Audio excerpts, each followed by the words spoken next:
What's up, Chris? I'm still having a little audio issues. It's got to be on Oh, you. all right, we're good now. Sorry. All right, good. Don't start with that shit because this shit looks dope right now. I got like logos. Uh, the Yeah. my video. I just bought a camera, dude. This shit's popping in the background. I mean, dude, I look like a pro. Oh yeah. I see you're stepping your game up, man. Moving up the ladder. Yeah, I'm still only giving it half-ass, man.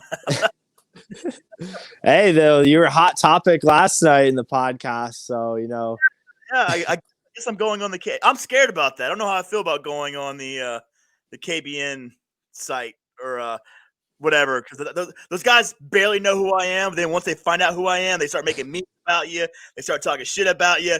Next thing I know, I'm ruined. I can't show my face on the internet ever again. So, hey, but you're from Florida, so it's kind of they know you're originally from down there, so it's not you're just a transplant. true. So, dude, how have you been? I haven't talked to you since the last podcast, and that was like right after the Susky. But it's been a while since, man. How you been? Oh, not bad. Been doing my thing, staying healthy. Luckily, obviously, dealing with the pandemic has been crazy, but I think we all kind of just adapted and just accepted it as the new normal and moved on. But hopefully, this year things get better and we start to actually get to, have beers after the tournaments and stuff. Yeah. Dude, isn't it funny that at Lake George we stayed at the same park? Like we were probably literally like a 2-minute walk from each other the whole time. We didn't see each other once while we were there. Yeah, but I mean, we were trying to have our buddy come by and they wouldn't even let him in. It was just a weird environment, just kind of a different thing. And we were just trying to fish up there, but it wasn't the same. Dude, that was a tough tournament. Lake George was no joke. Like I struggled both day one and day two. But then again, I was trying to I was forced. I tried to fish up the north end where I know there's grass and everything.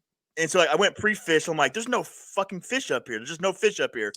So day one of the tournament, I'm gonna throw a Hail Mary and I'm gonna learn how to drop shot and read my electronics all in the same time while I'm trying to win a tournament. And I ended up catching a few fish, but still, it was just like I wish I could go back there now because now that I understand my electronics, I understand a little bit more about drop shotting. I'm like, okay, this is how you do that shit now. And but still, it was a tough tournament. Like learning how to fish offshore was definitely the key to that one. Yeah, no, that was a learning experience. And I mean, basically, that tournament alone is the reason why I kicked my Lowrance off my kayak and I got the Humminbird Helix 7 with the mega side imaging and the GPS. I mean, it was my first time using it the other day, and I just am like, I don't know how I went this long without having this type of technology on my kayak. Like, it's pretty dumb.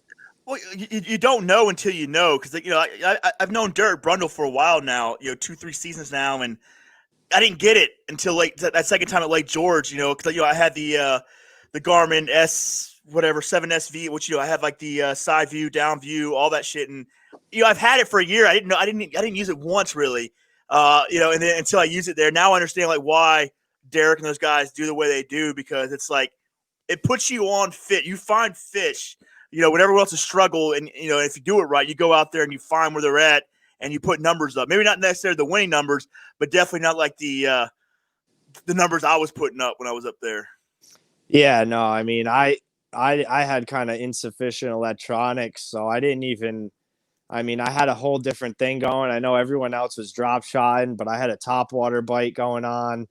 I mean, it was kind of short lived. It was high risk, high reward. I did get that nice fish the first day, whatever, which I ended up getting some money out of the deal because of that. But, it was definitely like if I had proper electronics, I would have been, actually offshore doing more of that thing. But I'm not trying to, it's like going to a gunfight with a knife at that point.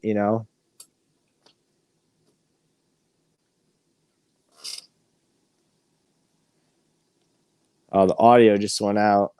Shit.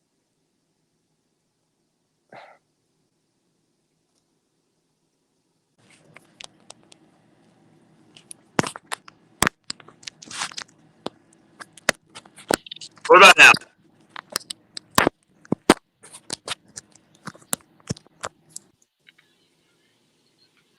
Check. Ooh. All right.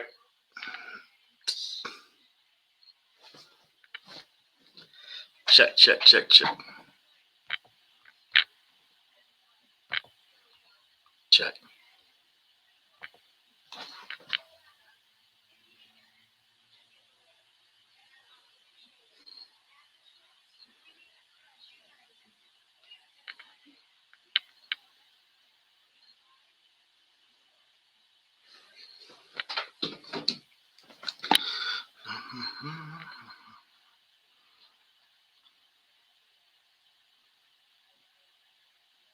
All right.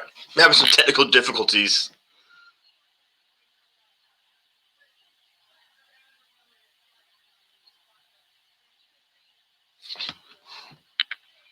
Dude, my bad. It's all good. It's all good. Dude, it's new software. We're trying to figure this shit out, so no big deal. The mic is just, it's doing that weird thing. It's kind of bugging out on me. I mean, it fixes after usually a few seconds, but that's kind of what was going on there. Okay. Fucking technical difficulty. All right, we're good now.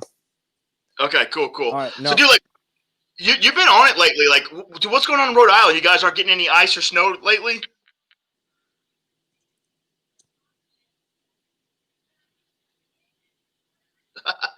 Is it fucking up again?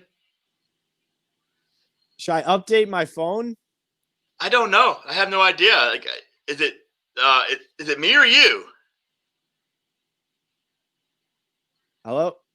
All right, check. Hold on 1 second. Sorry about that, bro. Can you hear me now? Yeah, it was good. I don't know. It just went out there when I was talking to you, and then I tried to like fix it, and it fucking went out of the Safari. But all right, you got me now, though, right? Yeah, no, we're good now. So hopefully we're gonna. So you've been fishing a lot in Rhode Island right now. Is it not freezing up there right now?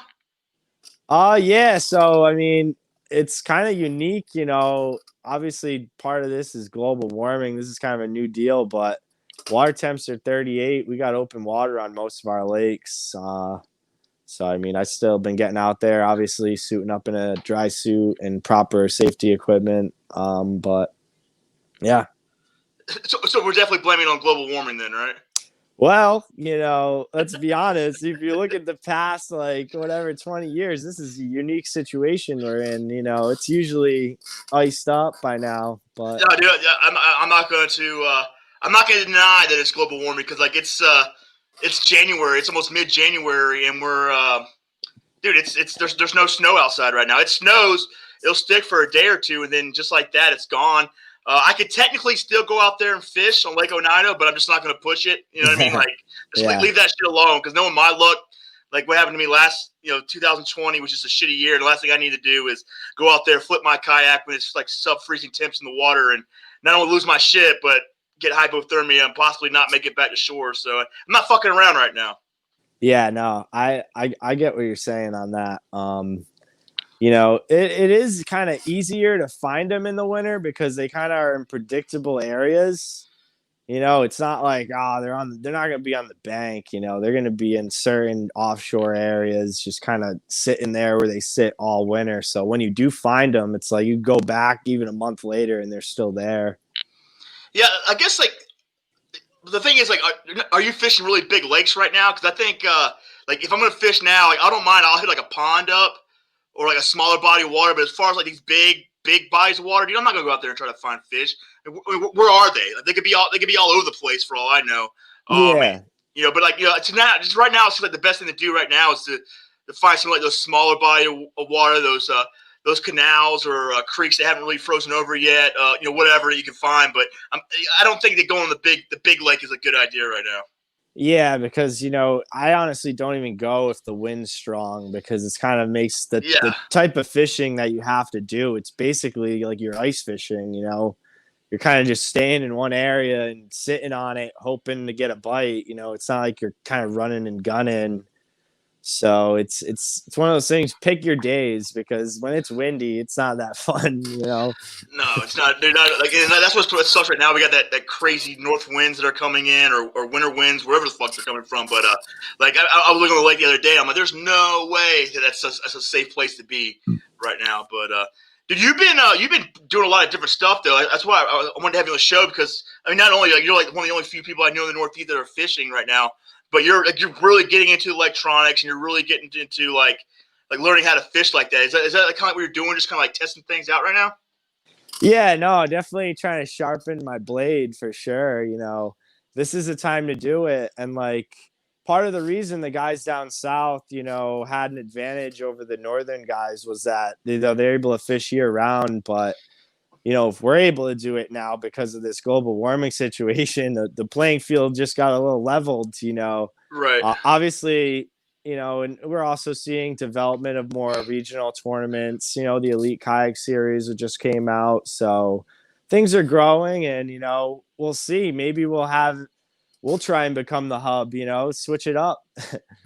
Oh, dude, I don't know why we're not the hub or a hub. Like, when it comes to like, let's just say starting in June, the best place to fish is going to be the Northeast, right? Because the South has already had their spawn, their pre-spawn, their post-spawn. It's already hot as shit down south. But come June, like Lake Champlain, when Hobie comes up here, I don't know what the fish are going to be doing. They're either going to be spawning or they're going to be hungry right after they spawn. I mean, it's going to be it's gonna be like one of the best times to fish up here is right there in that time of June. I mean, granted, it's a big lake, and like last year, because the weather was a little bit crazier. When I started fishing up here, up like on the Ontario Lake and places in June, the fish were just starting to spawn. Like the smallies were just starting to spawn, like June 20th, on my birthday when you can finally fish Lake Ontario, and it's just like that's probably what's going to be like around that time when we fish Champlains. It's going to be the spawn. It's going to be like they're going to build their own beds. The smallies will. The largemouth will probably be just finishing up their spawn, and it's going to be fire. Like, and I don't know why it's taking so long to realize that. Like, you fish down south during like the early spring months. February, March, April, maybe May, but June, get your ass up to the Northeast because we're just starting. Yeah, no, I mean, Champlain, I only fished it once, and it was years ago. I think like 7 years ago or something. But I mean, that place is the best place I've ever fished, hands down. Like this, like the size of fish, the different types of areas you can fish. You could really do so many different things there. You could really pick your poison. I mean, you could be punching mats or fishing a drop shot. It's like literally you can do anything. So that's what makes Champlain awesome. Yeah, I think when the southern guys, when they come up here to fish that, if they do, they're gonna have. I don't know. I think that a lot of these big differences is that we have a lot of like natural lakes. We don't have like the dams and the man-made reservoir lakes. Like Lake Champlain is just a lake. It's a big ass lake. There's not a lot of creeks coming off it. It's one of those things where you really got to know the body of water to really go out there and fish. Like you have to know where these rock piles are, where these submerged grass areas are. Like it's not just bank fishing anymore or finding a creek that's holding. It's like anywhere can be holding on Lake Champlain. I think it's going to be a different experience for a lot of these guys.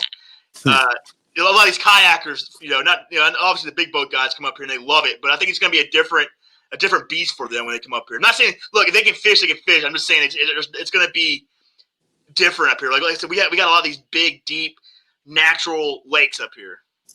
Yeah, no, for sure. It's definitely, we have a variety where it's like big variety. We got different types of rivers that you can fish, and the lakes vary whether they're natural. We have herring run lakes too, which a lot of these guys don't realize. Like we have ocean herring swimming into our ponds and spawning, and like that's just like fuel to the fire for those big bass. And it makes it funner, out there. And we have a good variety. I think that is able to make us better fishermen. Yeah, not that, but dude, our smallmouth up here, it's ridiculous. I mean, like I don't like. Like maybe I'm just spoiled because I live in New York. I live close to Ontario. I live close to Erie, and I got all the river systems that feed into these big ass lakes that bring in these giant smallmouths into places like Oneida and things like that. I mean, I just have like giant smallmouth. Like, I mean, I don't know if you can compare them to anywhere else south of us. I can't think of any place. I mean, I know the Sussies got their they're big ass smallies. That's about all I can think of. I know the Tennessee River has some, but I was looking at their smallmouth, and I'm like, oh, I don't know if those things have anything on the smallmouth that we got up here. I mean, ours got like they look like tiger striped, like camouflage, like assassins, like they're ready to get after it. I mean, like I don't know. The Lake Champlain is probably like the biggest tournament that I'm looking forward to next year. I think it's just going to be. It's just gonna like you're gonna have like this mixture of Southern guys, and you have all these guys who've been fishing up in the north who've never had to travel down south, but they know the lake, they know the style of fishing. I think it's gonna be an incredible event, Lake Champlain when Hobie comes up here. Yeah, no, I mean that time I fished Champlain, it was actually for like when I was doing the Bass Federation Nation. It was like I was basically just old enough to start doing it, and I ended up I did pretty well. I came in like 4th out of 75 guys as a co-angler in the back of the boat, and like the second day of the tournament, this guy took me to a really good spot, and we sat on it all day. When I say all day, we were all day sitting on this spot casting, and I had like 16 and a half pounds for my limit when it was all said and done. Like just catching, like I caught like 60 bass that day. It was stupid. It was just unbelievable. I couldn't believe it. Yeah. I wonder what they're actually going to do for like. Do you plan on fishing that? Yeah, I'll probably do the elite one and the Hobie one. I'll probably try and hit both of them. That goes. I'm definitely doing the Hobie event. I don't know if I'm going to do the elite one on Champlain. But, that's the championship, so obviously I think you'd have to qualify for that. But if I do, I'd try and get in there. Yeah, I mean that's in September too. But I wonder like what as far as Hobie's going, I don't think they're going to do the whole Lake Champlain. I wonder like where the cutoffs are going to be. What do you think? Yeah, I'm curious to where like the southern cutoff will be, because I think some of the best fishing is like down in the southern part, and like I know that's around Ticonderoga. Well, that's where it says on the event that's the big areas. This Ticonderoga, whatever. I can't even say that. Dude, all the lakes up here got weird ass Indian names that I can't pronounce. But that's where it's supposed to be. So I don't know I know how far south it'll probably be. I just don't know how far north it's going to be. Because I mean, goddamn, Lake Champlain goes all the way to Canada. I mean, yeah, it's a massive lake, man. And if the wind blows up north, you don't want to be in a kayak up there. I don't care if you got the best rig they make. There's 4 to 5 footers up north. Yeah, it's ridiculous. But I mean, I'm curious, like what the boundaries are going to be, because I don't think there's any way they would have it the whole lake to be in play. I don't think that they'll do that. But I mean, they could. I mean, like, if they're trying to do big events on big lakes, I mean, you gotta have like the whole. But I mean, it's a big lake, and like the north end, like the was it not Pulaski, Plattsburgh, or I think it's what it is up in the northern New York part. That's like 2 hours away from this like the Lake George area that's closest to Lake Champlain. That's a good drive. Yeah, no, that's a send. I've never actually been up to the northern part before. But, no, I haven't. I mean, I should, because I'm probably closer to that than I am the southern part. But like I said, like I know like the home base is in the southern area. I just don't know how far north they're going to go. But it's just like I don't know. Like that lake is just like I don't know what would win it. I don't know if it's because you can pick and choose what you want to do. Like you can go out there and target smallmouth or target largemouth, and either one could win. Like it's not like in other places where like our smallmouth up here are just as big as our largemouth. Like I mean, in fact, I would put more money on the smallmouth in a lake like that than I would on the largemouth, just because especially for guys who are going to be trying to do offshore fishing, like they're going to be smallmouths out there, sitting around these rock piles or whatever that someone like Derek Brundle's going to find on this little electronic and catch 100 fish while the rest of us are out there, punching and frogging, trying to catch those largemouth and like a lot of those weeded areas. Because there's just so much. You can literally choose what you want to do. Like, do you want to go fish the grass or do you want to go offshore? It has that. Like, it has that up there. It's an incredible fishery, dude. I don't know how much more I can say about like how awesome that event's going to be. No, I'm really looking forward to that. That's definitely like my favorite lake that I have on the schedule this year for sure. Well, going back to the elite thing, like I think my favorite is the and like I'm gonna let you say the name of the lake because I suck at pronouncing these, but the one in New Hampshire, the Winnipesaukee. Winnipesaukee, dude. I had a hard time. I did a KBF event there, I think 2 years ago. I struggled.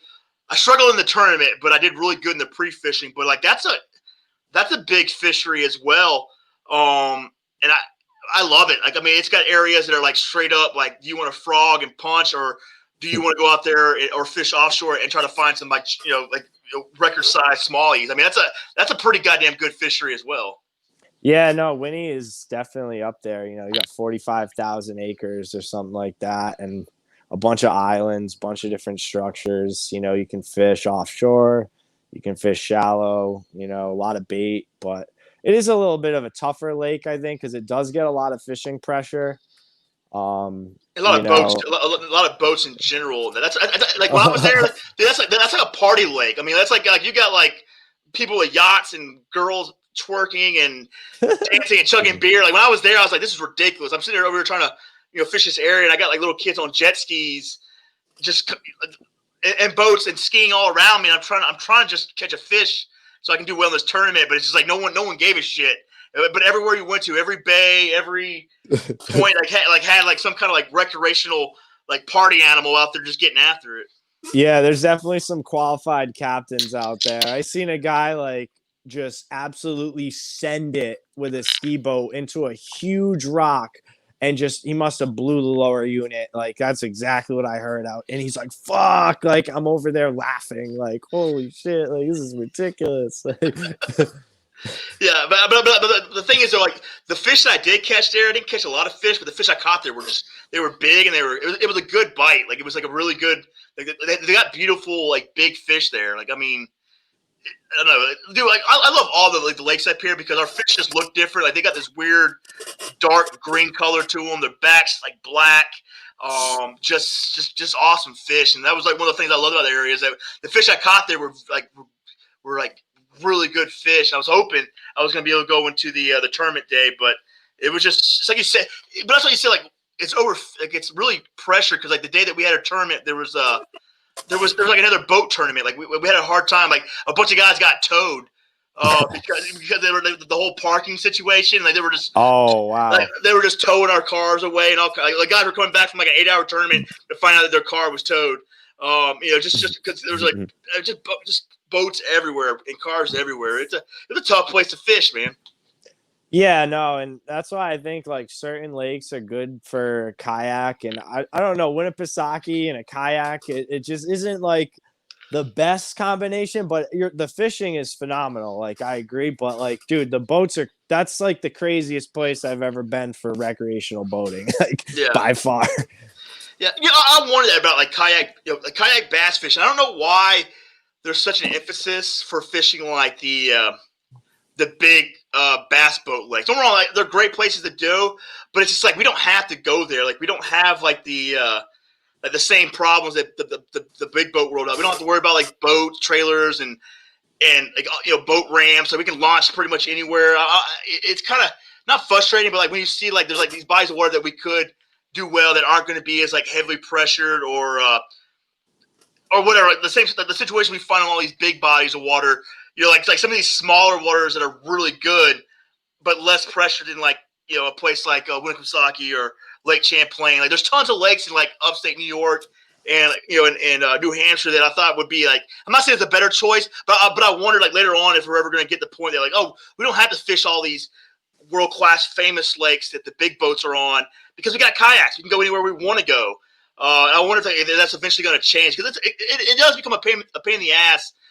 Being in a kayak and trying to fish these lakes, and on the same day, there's because like every weekend, like on these lakes, there's always tournaments. So there's always big boat tournaments on these lakes, or at least every other weekend there's a big boat tournament. So it's like all these lakes are just like highly pressured every week or every weekend, and then like, well, why don't we go somewhere else where like there's not a lot of pressure because we got kayaks. Yeah, no, definitely, and I mean, not too far from Winnie, I think over in Maine, there's just like enough big lakes that fishing pressure is like evenly distributed, and the fishing in Maine is pretty good. It definitely like I haven't been to Maine yet. That's like the one state in the Northeast I haven't really took the time to travel to. I mean, it's an 8-hour drive for me to get to Maine.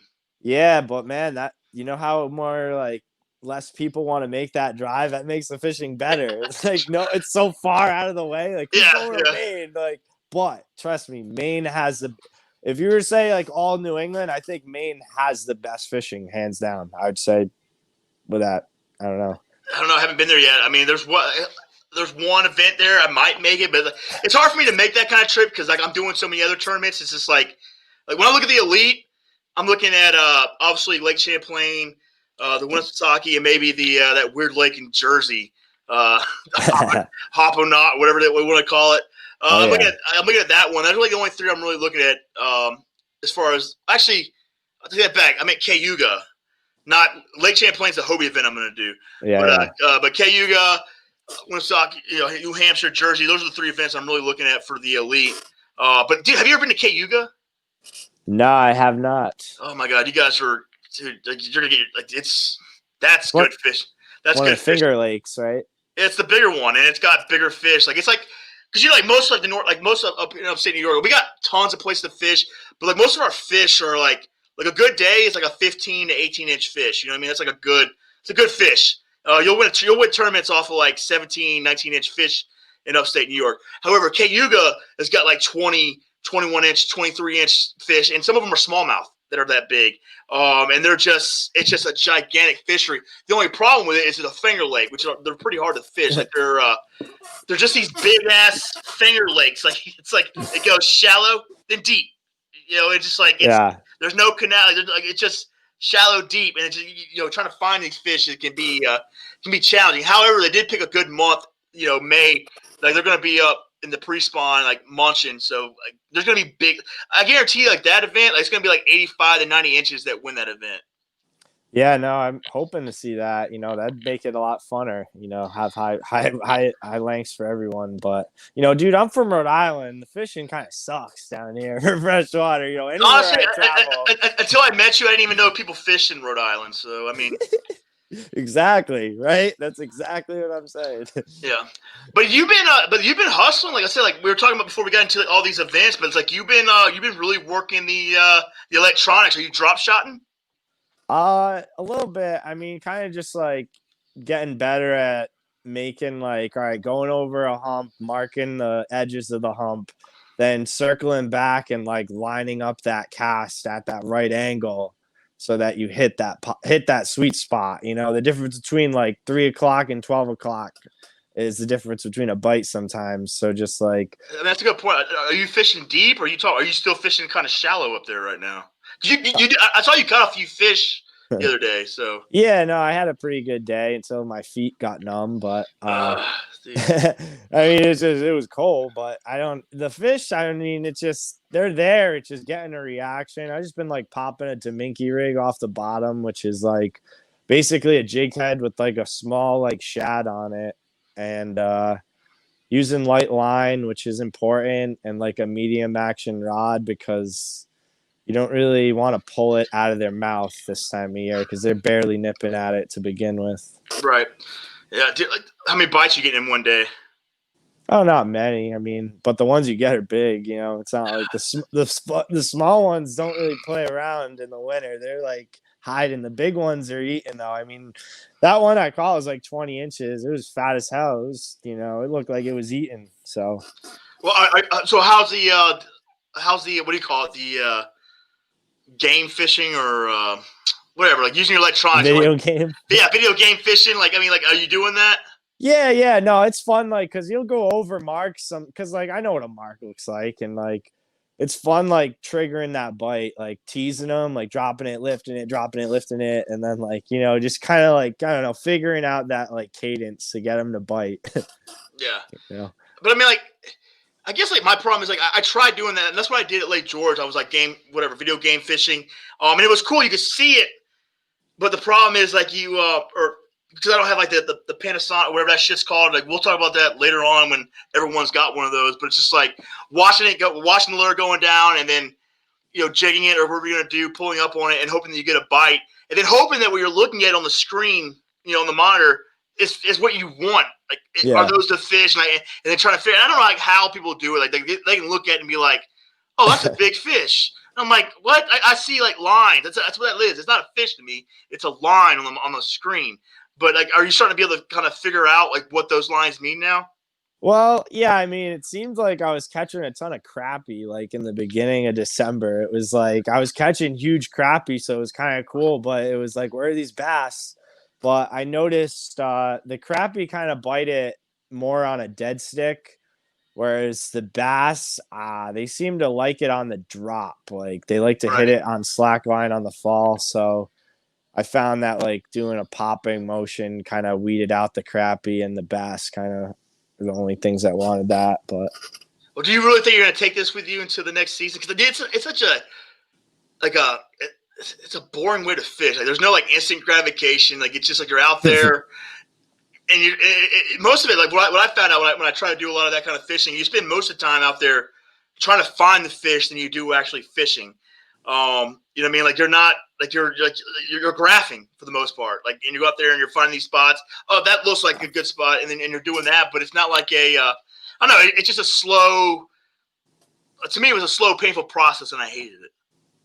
yeah, I'm definitely gonna do it when I have to, but if I don't have to, I won't. I Exactly. mean, I'd rather throw a top water, get me, Yeah. or something else, but you know, just tournaments like Lake George make you realize you have to be able to do that when you need to be able to do it in order to, put up the numbers. So, Well, I think definitely like what it taught me was like like going in the next season, like pre-fishing should be more about at least you know what I'm thinking. Especially we're gonna be a lot of Northeast events. Is really going out there and graphing. That's what it is. Like you should be going out there, you know, going deep or whatever you got to do and find out, find these fish, graph them, mark them, and then move on and or whatever. Like catch a few of them, move on to the next area, and then that's pretty much what pre-fishing will be from now on in the Northeast. Because I mean, I don't know if the South. I haven't fished that much down south. I don't know if they have that same issue that we have up there, like the deep water that we have, like Lake George and Lake Champlain and some of these areas. So I don't know if they deal with that. But that's the only thing I know to do now is just like to go out there and then start graphing. yeah, I mean, it's definitely sometimes you just got to do it, especially if you want to find that spot. But when you have side imaging and you got it dialed up, and I mean, the Humminbird mega imaging, I did some research. It's got like the highest pixelation of all like the side imaging that I had access to, so I decided to go with that. Personally, I thought Myla Rance was pretty ineffective. I had a lot of issues with it.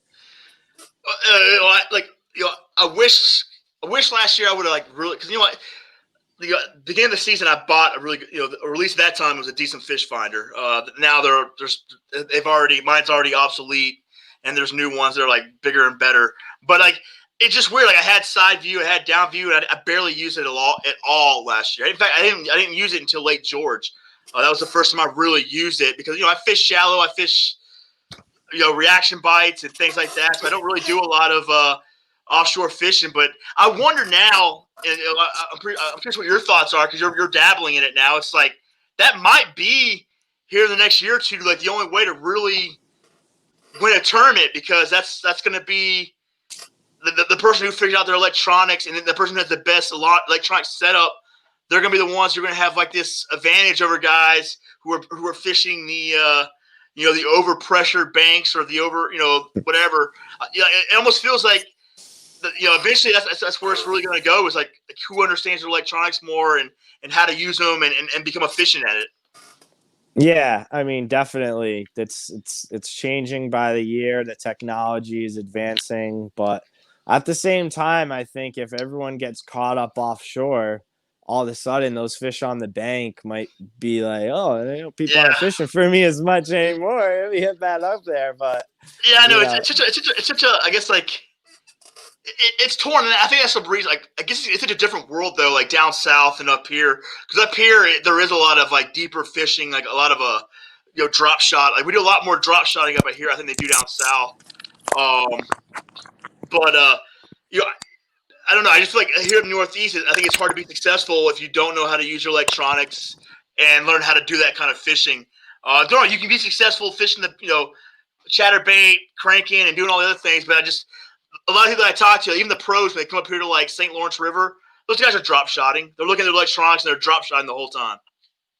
yeah, no, and I mean, the drop shot is a deadly weapon, if you ask me. I mean, if in terms of like, even with a bed fish, a drop shot presents the fish, you can present your lure literally in front of the fish's nose.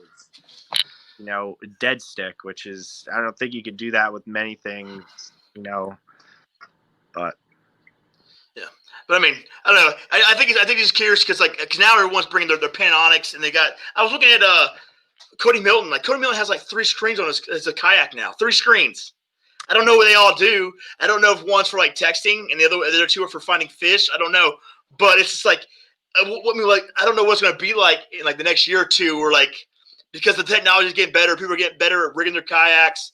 Like, what's it going to look like? I mean, like, are we going to have to start going offshore to really start competing with these guys who are like? Because I mean, like the thing about like you can go there and you can catch your 5 fish, punching and flipping and frogging and chatterbaits.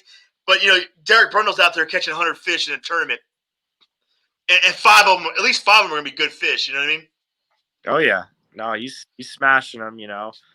He's someone that I look up to, and he makes me better, whether he likes it or not.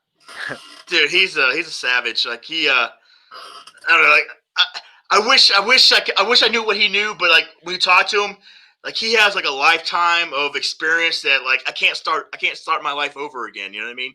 I have to go be a kid, get a job as a deckhand, go out there and fish like the crazy waters of Massachusetts, or like going out into the Atlantic Ocean or whatever it is that he does, and like learning how to graph and learning how to read contour lines. The guy just has he's like a wealth of knowledge. Oh no, definitely. Offshore fishing, tuna fishing is very advanced, and any type of saltwater fishing, you can use those same type of tactics and apply them freshwater, and most of the time it works. I think that the freshwater fishing that I'm doing now, the reason I'm so well off is because of the saltwater fishing I did in the past. Yeah, like knowing what you're seeing on the map and on your depth finders and things like that, like it's all the same. But I mean, like, it doesn't matter. Like, just I guess what time on the water is going to be like the answer to all of it. Like, just having like whether it's saltwater, freshwater, catching this. I mean, like, a lot of guys I talked to, like some of the reasons why they're such great anglers is because it wasn't because they were bass fishermen, it was because they were catching crappie and bluegills, and they learned what the bait fish were doing was somehow tied over to what the bass are doing, because the bass target those kind of fish. And so, different, things like that, like kind of like, I guess like are going to make you a better, bass angler, like whether it's offshore fishing in the Atlantic Ocean or crappie fishing over in some creek, whatever, East Tennessee, whatever. Like it's going to transfer over to like, bass fishing. Yeah, no, for sure. But the thing is with bass fishing, it's like those stakes are like so high. Like when you hook it, you need it. You need to take a picture of it. You need to get it in the kayak, and it's not that easy. Especially with smallmouth. Oh, Jesus, that's the hardest part with smallmouth is getting the picture. It's not catching them. It's not. It's getting a picture with a smallmouth. Like they're belligerent fish. Like they don't give a shit that you really want to win this tournament. All they want to do is get back in the water. Yeah, no. I actually recently made an order from Fish USA, and Rogue Fishing, they were actually sending out tethers like to anyone who ordered whatever. I think it was right after Christmas, and I'll definitely be using that because there's fish that have knocked the phone out of my hand before. I mean, dude, like I don't even want to hear. Like I just got partnered up with Rogue Fishing, mainly because of last year. Like I lost phones, I lost rods, I lost. If it's on a kayak, I lost that shit. Like last year, this year I'm spending more money replacing the shit that I lost last year. It's, I mean, like if I didn't lose anything, all my money would be able to go to tournaments and tournament fees and everything else. But no, it's replacing my phone, replacing my rods, replacing my tools, everything. hey, I lost a phone to the lake this summer. I was very, very disappointed. It was on a dry hook set. So I had my phone in my life jacket with it, the pocket not zippered up all the way. And I set the hook, and I hear basically sounded like a boom right in the side of my kayak. I looked phone, and it fell into like a 10-foot deep mat of weeds. Jesus. Goodbye. Gone. Yeah, dude, when I dropped my phone, I jumped in the water. It was just weeds. Like there was no way I was gonna find that shit. Like it went to the bottom. It was gone. It was gone in the first 2 seconds, man. Hey, it's all about giving it a go. Got to get wet for it. Yeah, you gotta give it a good old college boy try. I would have, but dude, I would have been jumping into a mat, and I was like, no. Yeah. So, what's your plans, dude? You went pretty hard, or as hard as we could go, with the whole COVID thing in 2020. But what do you think about 2021? Like, what do you want to do? I know that you're pretty hungry, man. I know that you're pretty ambitious and you really want to get after it. So, what are you thinking, man? Like me personally, I'll go ahead and say what I'm doing. I'm going to try to do at least 4 Hobie events, the Elite event, and then all my local stuff, as much as my local stuff. But I'm not doing much traveling down south, except for the last event, the Hobie event. I might go down to Pickwick, but I don't think I'm gonna do anything in the early spring. Yeah, so I mean, I'm actually heading down to the 10 Invitational. Dude, you're fishing in a few days. You're going to in the next 2 days. You're going down to Florida. Oh yeah. So I got a buddy that lives in Fort Pierce right now, so I'm gonna stay with him for a couple days, and then I'm staying with Tyler Sweet and my buddy Johnny DiCenzo and his friend, and we got a place down in Kissimmee. So yeah, just gonna go down there, have some fun, and get out of this cold weather. Yeah. But what do you? My problem with that, the reason I can't do that, I wanted to do that, but it's I'm a paramedic. It's COVID time. It's it's not that I can't do it, but there's this. You don't want to be I'm a paramedic. I take sick people to the hospital. I'm exposed to I'm always being around people, so it's just it's a dickhead move for me to go down there and do that because Florida's off the chain. Florida doesn't have. I don't know what restrictions, if they even have any, that Florida has. You know what I mean? Yeah, I'm definitely gonna get some beers out there if I can. I'll go to a bar. That, but it's gonna be a different experience. You're gonna be able to go to a restaurant and have someone sit next to you. I know. Well, I was actually down in Florida in September. I flew down because I had credit I had to use before it got burned. So I've been down there a few times, but I'll go down there, do a little saltwater fishing with my buddy, and then I'll go down and start pre-fishing Kissimmee chain and try and figure things out. And then other events I'm planning on doing that are not in the northeast, so to say. I'll do the Potomac, the KBF event that they're going to be doing there, and probably make my way to Ohio again, try and get Redemption, East West Harbor, because I really dropped the ball on that one.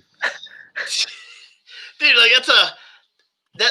that event, I've missed it twice, 2 years in a row now, but it's one of those events. It's it looks like it should be a good time. It looks like you should be throwing a frog the whole time, just matted up bed, just things like that. But yeah, I've never been able to make it. But every time I see people go there, they're pulling out big fish in that little area. Yeah, I mean, it was fun. I'm looking forward to getting back there and just an understanding of what I'm getting myself into going into it is going to be nice, Yeah, I mean, it's the second time when you go back that you got things figured out. The first time is always, it's going to be a nightmare every single time. But I don't know. Are you going back to the Susky? Oh yeah, I'll do the Hobie event there. I got to get back to the Susky. I mean, that place is awesome. I don't know, that place. Yeah, that's gonna be. I'm definitely. So I'm definitely doing Champlain, and I'm definitely doing the Susky. But I have to do that. It's for some reason it's it bugs me. That place bugs me because it scares me. Because it's and not that it's super dangerous, but it's shallow moving water, and it's I don't know how to read smallmouth in places like that. I don't know, and you got guys who are dragging their kayak over areas. You got guys who are skinning the bottoms of their kayak up. It's just it's a different kind of fishery for me. So I have to do it because every time I skinned it last year because I'm dude, I don't even know how to fish a place like that. Yeah, I mean, like I said, when I went, it was my first time, but I learned an unreal amount. So just that knowledge alone, yeah. That next round and try and not waste time. So which one are you doing more heavy? Are you gonna be more Hobie heavy this year or KBF? Well, I mean, the Hobie ones, I'll do the couple that come up here, but right now I'm not willing to go out of my way just to do one of those events really far away. But regardless of any. You're not gonna go down there and do like Pickwick in March or whatever. Nah, probably not. I mean, I'd rather kind of get ready for what's going on around Dude, here. that's exactly the way I feel. It's like it sucks because I get jealous. You know, like when I look at what everyone's doing, I'm like, because I mean, like here in a month, 2 months, whatever, like a month from now, like you got Lake Seminole, you got Kissimmee going on, and then you got February, March, you got a bunch of big events in Arkansas and South Carolina, like Lake Murray, and all these places. It's like I'm getting jealous, but it's like, dude, like once like May and June start up here, like it's gonna be fire all the way until like September or October. I mean, it's like I really want to focus heavy on the Northeast this year. Like just become a really good angler in the Northeast. Like we got the Northeast Elite, coming up. We got Hobie's coming up here. Released 2 events. KBF's coming up with Candlewood. Candlewood. I don't know how Candlewood's going to go because I know there's like only 2 launches there. I don't know what they're going to do if 200 people show up at Candlewood. But there's a few events that are close enough in each organization where it's just like, dude, I don't want to travel 18 hours anymore. I don't want to travel 12, 15 hours because why? It's just like, if I'm going to qualify for anything, I'm going to qualify here with places that I'm comfortable fishing instead of going down to a place where I've never been before. I'm going to travel 18 hours to get there. It's going to cost me at least $1,500 to go fish, for the whole weekend or whatever. And it's just like, why? Like, finally, the Northeast I think, is in a place where it has everything that we don't have to do all the heavy traveling anymore. Yeah, no, and I'm looking forward to just being able to fish as many events as possible down here and, enjoy, the time out there because, we really take it for granted sometimes, especially last season when everything got canceled and you realize that, we got to be grateful for what we're able to do and do all these things to begin with. So yeah, for sure. But I tell you one thing that like last year taught me, because I couldn't do much traveling, was like how spoiled we are up here in the Northeast. Like very, like we got. Okay, I'm not gonna talk about Rhode Island. I'm talking about upstate New York. It's like, dude, I'm so spoiled. Like the pandemic was going on, and like the day that they shut everything down across the country, like that day I'm fishing on Lake Oneida, which is a Bassmaster elite lake. And then come June, I'm fishing in Henderson Harbor, which is really close to the St. Lawrence River, which is another Bassmaster elite location. And then I went fish Cayuga, which is another one. And then it's just like wherever I went, I was fishing these big ass, trophy fish winning lakes, and I'm like, why do I want to travel 12 hours to go fish in some place called Knoxville, Tennessee, or something like that? It's just like, dude, come see me. We got really good fisheries up here, man. Yeah, I mean, it really is, and part of the reason is just the winter. When it shuts the fishing down and the fish kind of get dumb. Yeah. They don't see lures very often, so just that whole off season kind of makes the fishing just as much better when it is hitting off on all cylinders. Yeah, I'm about to say, like, I mean, you're a fish dude. I mean, that's what you went to school for, or something like that. Like, but it's like the fish here get a break. You know what I mean? It's like, all summer, spring long, and into the fall, they get their faces ripped off. But for like 3 or 4 months, like, they for the most part, get left alone. Yeah, until I find them. So, yeah, until you find them. But no, I mean it's definitely a good thing for him, and that nothing like that springtime jig bite where it's like those hormones and those fish flowing, they just want to eat, they don't care. Yeah, it was fun. I was talking to someone down south because I would say like our good fishing up here starts about like late April, maybe mid-April. A little earlier for me down here, probably like beginning. But still, like okay, we'll just say late March to like early May, like the bite starts coming in. But however, the water temperatures are still like 45, 50 degrees. Now down south, like, and maybe you know a little more about this than I do, but like down south, 35, 45, 50 degree temperatures down there, water temps kind of shuts the bite down. But up here, because these fish are coming out of like such a harsh winter, like 45, 50 degrees is like, it's like summertime for them. Like they're ready to munch, they're ready to get after it. And it's like you're catching like the best time to fish up here from that water temperature is between like 45 and 55 degrees.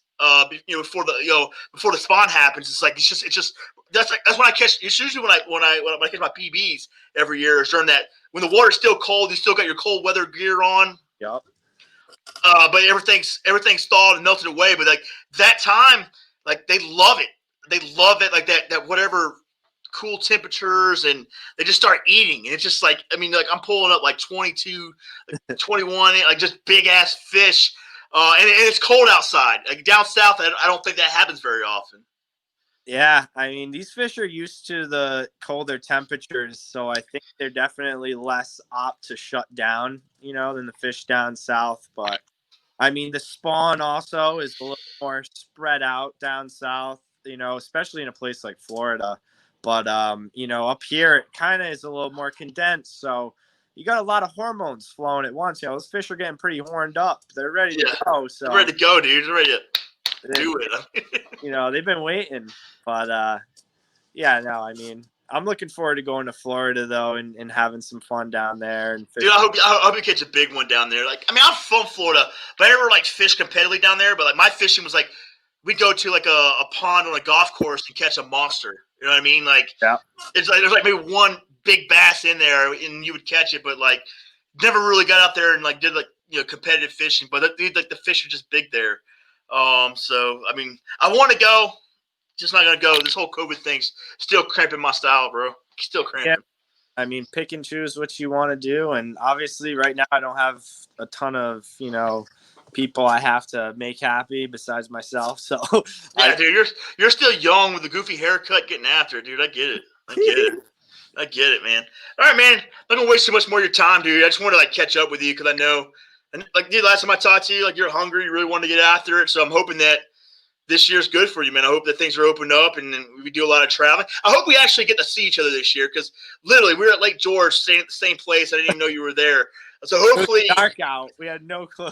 No clue. But hopefully now that Northeast is like finally getting some events up here and things like that, and we got our own shit going on. That we're probably gonna crush some beers and catch some fish together this year.